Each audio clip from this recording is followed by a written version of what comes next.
Monday Night Rugby on Off the Ball. With Vodafone, official sponsors of the Irish rugby team. Team of us. Everyone in. Now then, we're joined in studio by Brian O'Driscoll. Afternoon, evening. Good evening. Glasgow 15, Leinster 18 is something we want to turn and reflect on. For various very understandable reasons, the players, and you could see it in their celebrations afterwards, I thought, took a huge amount of satisfaction from this win, maybe more so than other Pro14s or Pro12s down the years. The disappointment of Newcastle, you used 57 players, you're away in Glasgow, all of these things combine.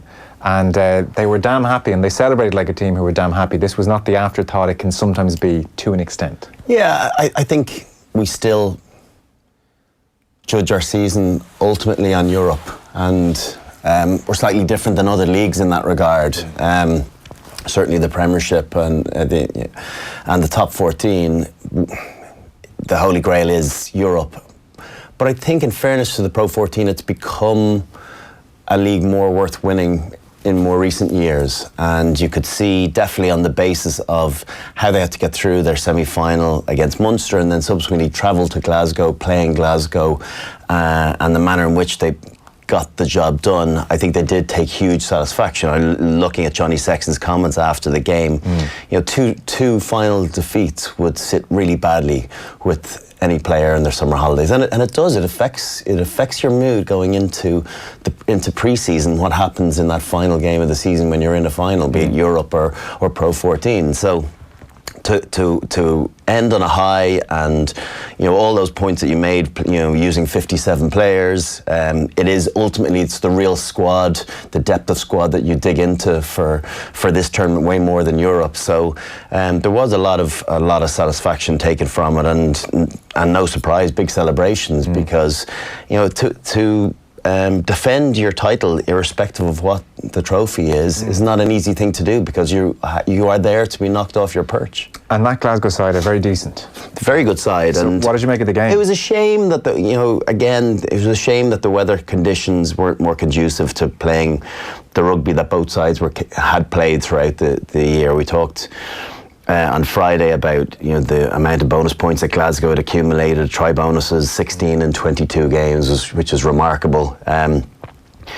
And so when the rain came down, you knew it wasn't going to be that sort of game. I didn't get to see it live, so I only saw it last night. And it's funny when you look at something, having seen certain social media posts and not know what aspects people are talking about, where they can.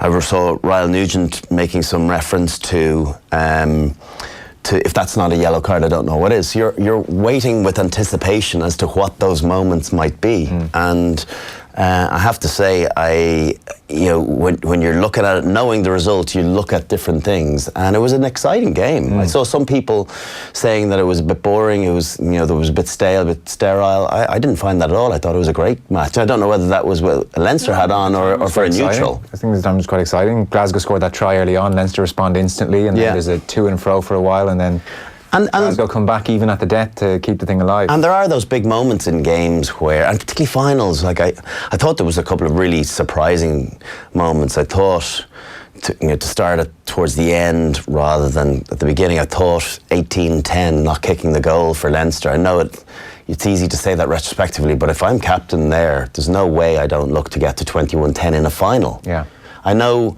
it's still 2 scores, but it's another goal. It's a try and a goal kick versus 2 tries. They had worked the scoreboard earlier in the game. They had taken points, and Johnny had missed a couple of kicks as well. So they'd still taken their points, and it wasn't vintage Leinster from that perspective, where they go to the corner, back themselves. And when it's rainy, and the likelihood it's going to be defences on top, is going to be low scoring. So 3 points on a day like that could be 5 or 6 on a dry day. So I really was surprised at that. I know they had a man in the bin, they fancied their chances in the scrum, they had the ascendancy, but the benefit of scoring a try versus 3 points, it wasn't that enormous. Yes, it would have been a converted try, would have meant 3-score game, but I really was surprised at that, watching it, that someone, and Johnny's ultimately the one, he's the captain, and he gets to make that decision, and maybe his pack said, listen, give us another scrum, we really fancy it, but they didn't come up with the score that would have been a safe final 7 or 8 minutes. And I found that on another day we could be having this conversation saying, what a crazy decision that ended up being. It hasn't come to pass with that, but I was surprised at that. Anything else about the game? It's all, finals are all about momentums, aren't momentum 7-5, and that Adam Hastings penalty advantage. We see teams so often on penalty advantage kicking the ball away. He didn't have to kick it away, he just had to pass the ball. And 14-5 after a quarter of the game gone, all the momentum is in their favour. He holds the ball, Johnny comes in, makes a good tackle, but it's not a difficult pass, it's a pop pass to Sam Johnson, who's maybe not quite under the sticks, but in free and probably getting around closer to the post. He's not missing that conversion. So finals do tend to hinge on big moments. I thought that was an enormous moment in the context of the outcome. It's interesting. So all of those things are almost they combine nicely in this quote from Johnny Sexton. He said, when the weather came in, it was about who adapted the best. So they were conscious of that, Leinster, clearly. He said it wasn't perfect, there were lots of things we could have done better, but one of the things we said after the Sarries game was, we don't have to win every moment, we just have to win more than the opposition. Then he said it was a pity the conditions came in, because we had prepared all week to come in and give it a real rattle with the ball in hand. So they did adapt a bit. They kicked 33 odd times, that's more than against Saracens for sure. They kind of played more of a cup rugby type game. That's what Rob Kearney said earlier today as well. I think they played conditions. I think if it had been a dry day, they'd have played the brand that we've seen all year. As he said, yeah. That's the smart move. That's just a smart move. That's just clever. Do Glasgow not have that in their armoury to switch like that? I think when you've got a less experienced 10 like that, someone that really loves running the ball, who yet has that part of their game to rely on. Adam Hastings kicked okay, and he's got a long boot, but it's not the strong point of his game. So like Finn Russell, he likes running the ball, he likes throwing it, he likes running within hand himself and being the guy that connects some pretty impressive backs. When those conditions don't allow that, you have to be able to have a versatility to what you're doing and an adaptability, and you can't always win through a season with one type of game plan. You have to have multiple game plans, and they just didn't adapt to the conditions quite like Leinster did. Sure. And it's the other thing as well is about Johnny's winning. You don't have to win all the moments, but you got to win the big moments, and that's the thing. And well, I don't know if you saw, there was Jordan Larmour made a good tackle just before the break, and Sexton was kind of in his face. And afterwards he talked about how Larmour would love that moment back against Saracens before half-time where he stepped in. He said, and Sexton was like, look, we'd all do things better for sure, but in that moment Jordan Larmour probably would have handled that situation differently. And so they're the moments you're talking about. That's good leadership too, right? That's good leadership from Johnny, identifying that young kid that might have made an error in the past in another big game, has made a great tackle, and as a player you grow. Sure. And when people that have been your heroes, you have to remember too that Jordan Larmour's at this 2 years, so he's been watching Johnny Sexton for 7, 8, 9 years as a teenager coming through, and now all of a sudden he has this opportunity of playing with one of Ireland's great out halves. So for him to get pumped up by that absolutely inspires performance. I thought Jordan Larmour was very good. He didn't get. It wasn't his sort of game, slippy ground, not really an opportunity to cut loose, but he did all his basics really, really well. And I thought he grew massively from that point of view. It's true when we're talking about this game, they do so often come down to moments, and yet trends are always very interesting as well across the 80 minutes. So Glasgow had 57% possession in the second half, whereas Leinster had 73% of the territory. And I did feel in that second half in particular, as opposed to the early part of the game, Leinster were camped in their half. The other interesting thing is that Stuart Lancaster said afterwards that for him all week, the focus was on Leinster's defence. That's what they really focused on.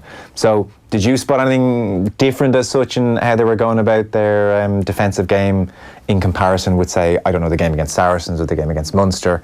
Or was it all kind of in keeping with the general tone? No, I think for me, it's obviously much easier to defend in wet conditions because you're not thinking of pushing off, and it's all about your alignment then and your spacings in defence. You know, if you get too narrow, sides can throw a couple of passes around you and you can get caught on the outside. Whereas I was watching their spacings, and particularly in the more precarious positions, I saw Gary Ringrose got himself. He missed once or twice, and missed big.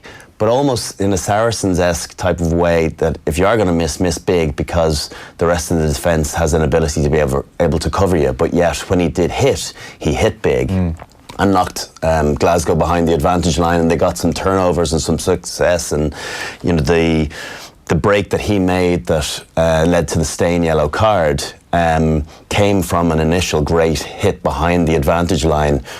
For him, they managed to he kicked, someone fly hacked the ball through, and then he picked it up from there. So I think it was a team that was very clear in how they wanted to defend together. They needed big impacts, and you need people to change the course of how a game is going or how momentum's going. And I thought he had a couple of those moments, albeit he had some moments that he'll look back and go, God, I was kind of a bit lucky, but the rest of his defence made up for it. Okay. So I think the other thing as well, you look at Luke McGrath's defence. I've always waxed lyrically about how good Conor Murray is about defending, and I talk about defending and tackling being two things. Defending is about understanding where the problem may come. Tackling is actually the act of it. And Conor Murray has been brilliant at both, but in particular at identifying where the problem is. For me, Luke McGrath is right up there now defensively,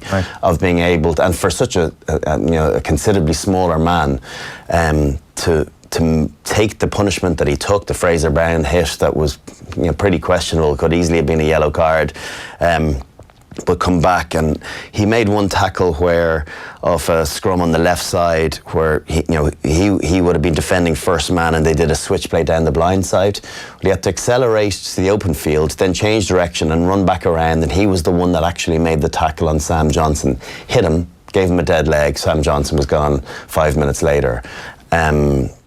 His hurry and pressure on Stuart Hogg. The other thing I think that's really important to talk about is how Glasgow didn't have a left foot in that back line, and as a result, it really cost them. Cost them the Gary Ringrose try, and when you're kicking against the grain like that, you're always running. When you're coming into traffic the way Hogg did, you're always encouraging a block down. We didn't have for years. When Rob Kearney wasn't playing, if Easton Assi was playing in the backfield, he kicked off his left foot. Right. And it was you saw him practicing, and sometimes it looked uncultured at times. The swinger. But it was. It served a purpose, and there was a reason for doing it. Yeah, and I think they were made pay by that, and that's why having a centre or a winger coming in, and a Simon Zebo or a Jonathan Davis coming in and on that left foot, right foot is invaluable from clearing your kind of red zone of your 22. You mentioned Fraser Brown on Luke McGrath, and then there was the Rob Kearney incident as well.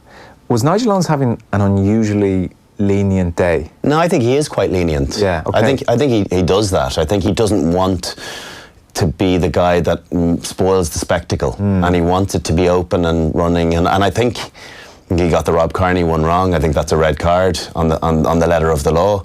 And again, it's really interesting waiting to see what this big sending off incident is. I'd read nothing on it. Yeah. And so I was waiting all game to see what it was. I got the sense that it was in the latter half of the game, but I didn't know what it was. I'd seen no name mentioned. Yeah. And then all of a sudden it transpires. You go, oh, there it is. And I think it's a marginally better than James Lowe's one in the Munster game, but for me it's still a red card. So why is it a red then? Because of where Stuart Hogg lands, and because. But weirdly, so Nigel Owens is talking to obviously his TMO, and we're all seeing it on TV, and Hogg clearly lands on his neck come head. That's the thing. I also think what he said he said he landed on his shoulder. No, but he went off for HIA and didn't actually even get to do a HIA. The word is, and I've seen two conflicting reports, he either felt like he was going to retch or he actually did retch. Either way, it's not good. But I was watching it saying to myself, how does Nigel Owens think he landed on his shoulder?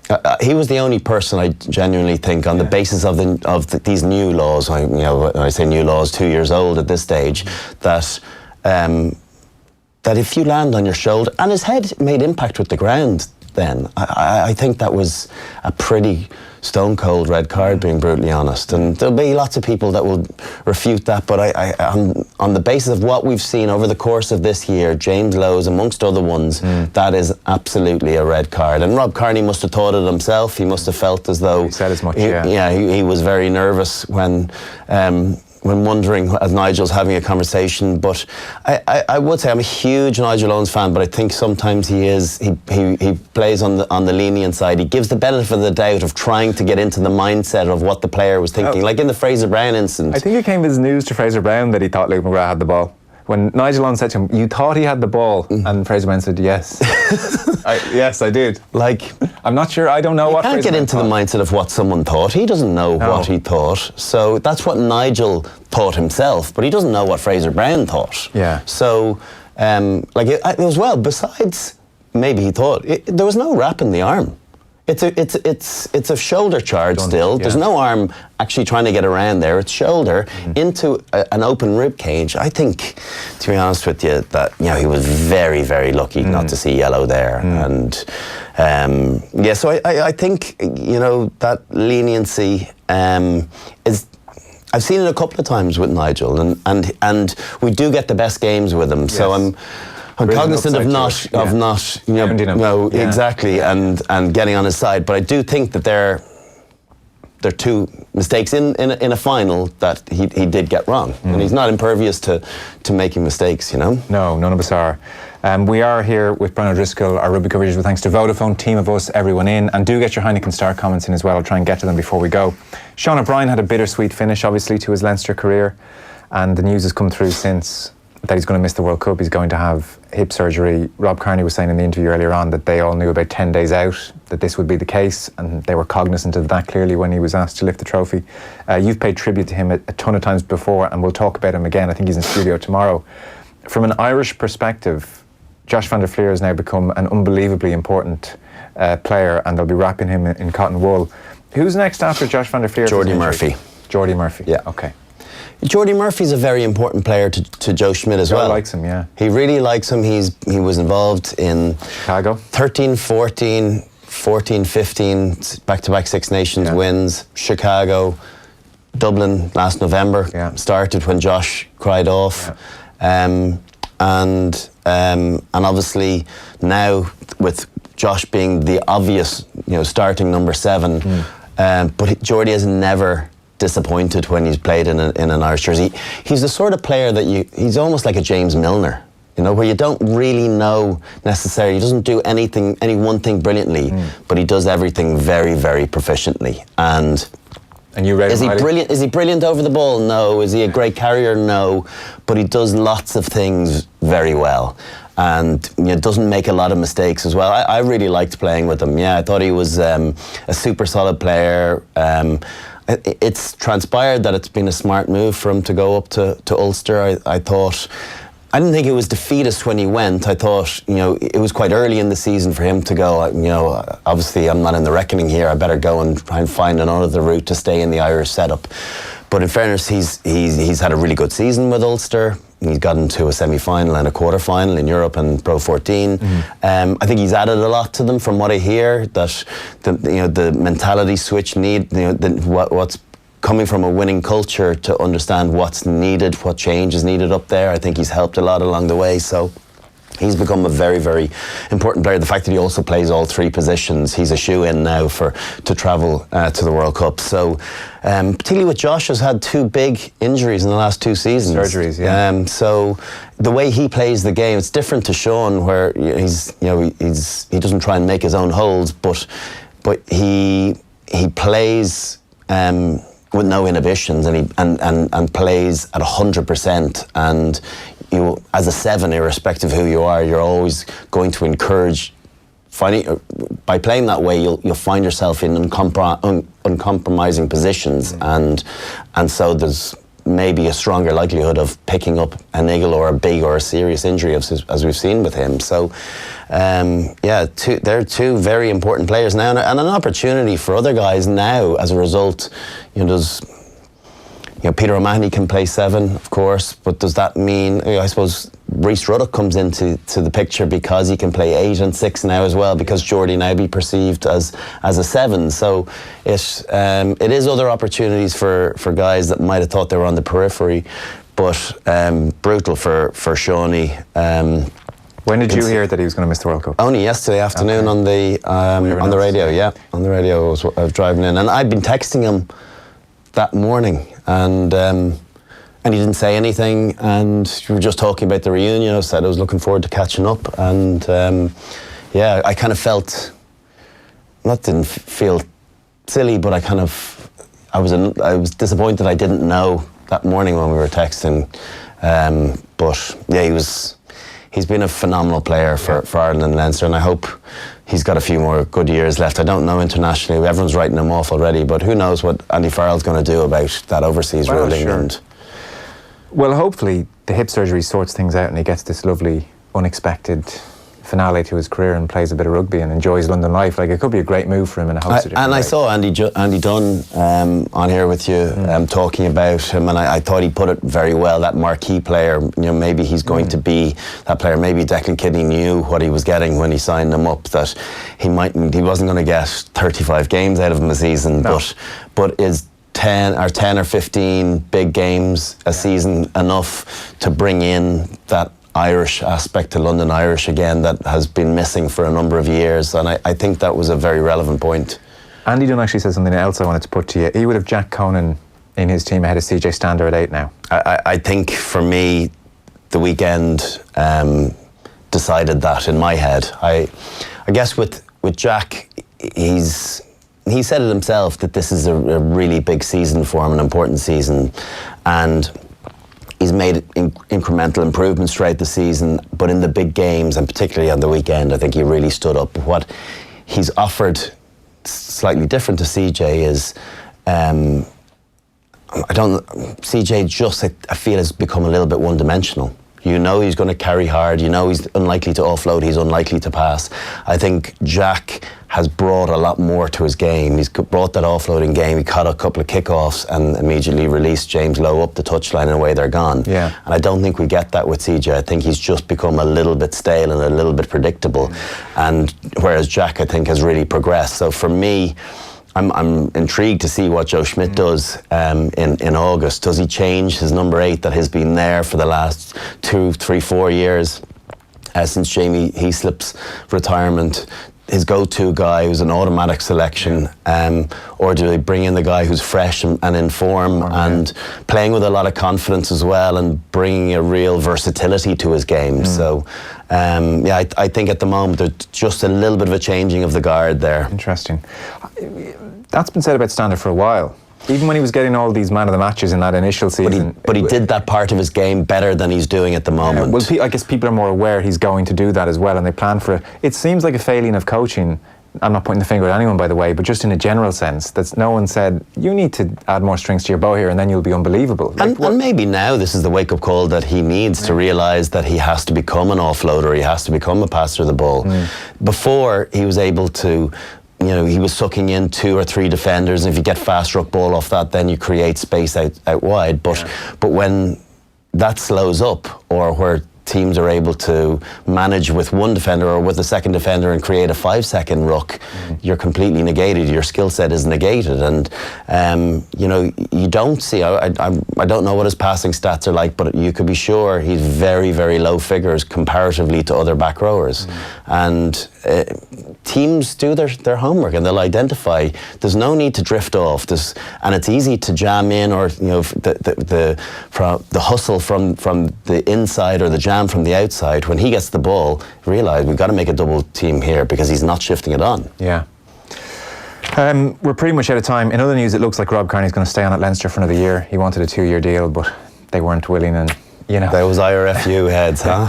And he figured on balance that 1 more year at Leinster for now is worth taking. He can always go away again. Yeah. I'm sure he's probably, I haven't spoken to him about it because no one wants to talk to an individual when they're not sure themselves about the uncertainty surrounding will you stay or will you go. So I've left him off. But But I'm pleased to see that he's gotten a contract that he's happy with, or relatively pleased with. It might be a 1 year versus, the 2 that he was looking for. But you sit down next summer and you chat again. Are things going well? Yes, they are, and then you stay on. Well, what's interesting is when you sign a 1 year, almost straight away you've got to start thinking about your next year. You can't wait till March again when you're 34 years of age. He'll be 34 in March, so he's got to start thinking. September, October, after post-World Cup, depending on what happens, how well it goes, he's got to start thinking about his own future as to whether it's in Leinster or whether it's further afield. So you're back into negotiations. Because it happens much quicker on a 1 year. On a 2 year, you just park that. And almost you let it go a bit longer into the second year on a 2 year or a 3 year. Whereas on a 1 year, it's like they only want to give me one. Yeah. I've got to start thinking elsewhere. Unless you're Michael Swift and you sign 10 1-year contracts with Connacht. Thanks a million for that. I think you're off to this reunion. Is it tomorrow? No, tomorrow night. Okay. Tomorrow night, yeah. And the next day?